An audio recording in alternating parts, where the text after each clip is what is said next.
Did Rob Pelinka and the Los Angeles Lakers find a potential star in NBA free agency when they signed Cam Reddish this past offseason? We're going to break that down on today's show. You're watching the Los Angeles Lakers Report by Chat Sports. I am Marshall Green.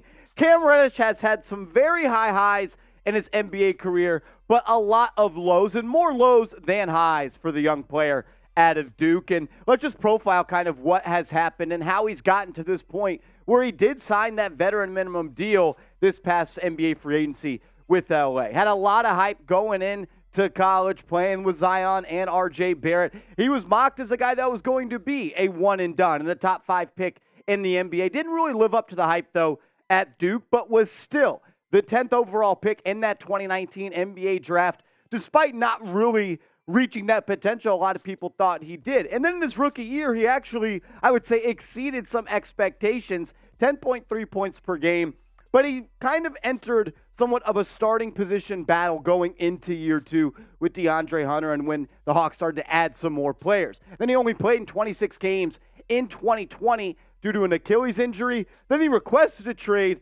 from the Hawks, ended up with the Knicks, didn't really work out, had some big moments with the Knicks though.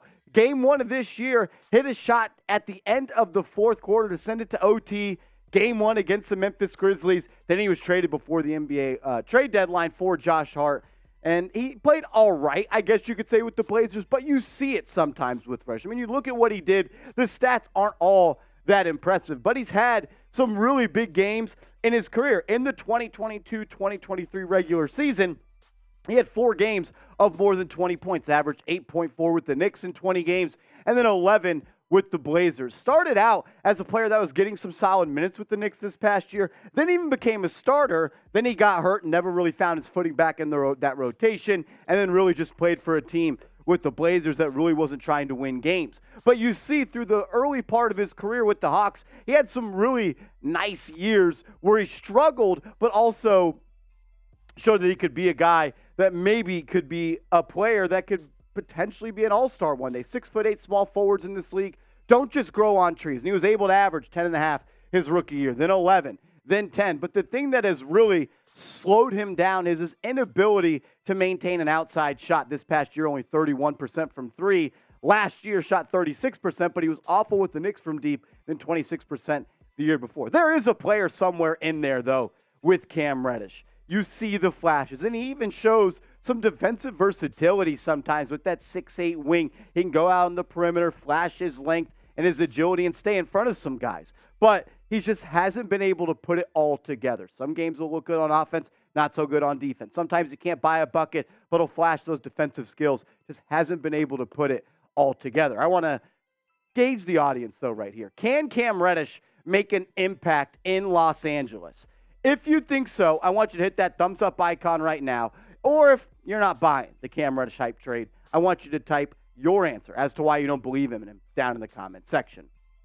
Let's go back, though, to when he was coming out of Duke, going into the NBA, the 2019 NBA draft. A lot of people thought this could be a 3-and-D prospect, maybe a Paul George down the line. 6'8", 6'9", lanky wing, can put it on the deck, can score from all 3 levels. A lot of people saw potential in him. And Jonathan Wasserman said this back when he was going through his draft process. He said, the draw for Reddish starts with his shooting as a 6'8" wing. Playing mostly a spot-up role at Duke, he buried 2.5 threes per game, demonstrating an easy release from NBA range.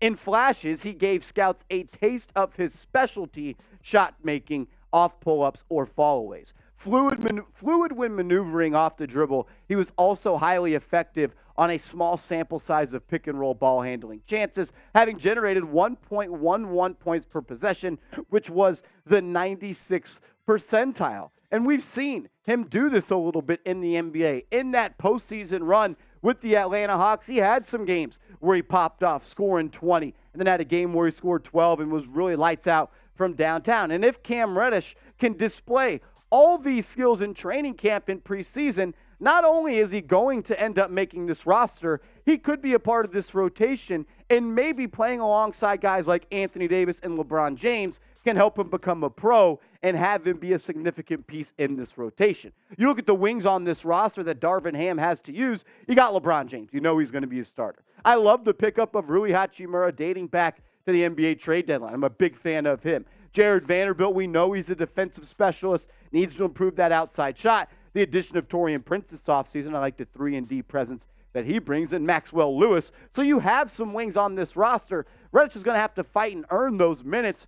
But from a raw talent perspective, especially on the offensive end, you can make the argument he's more talented than all of these guys. He just hasn't been able to put the pieces of the puzzle together and become that in the NBA on a night-in, night-out basis.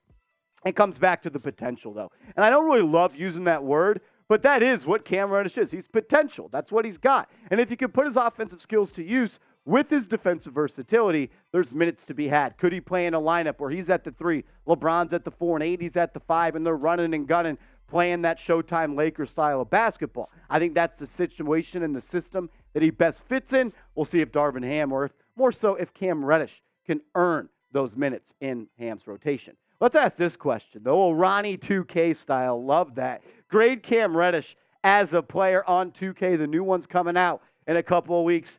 Maybe I'll buy it this year. But what do you think? How good of a player should Cam Reddish be on the new 2K?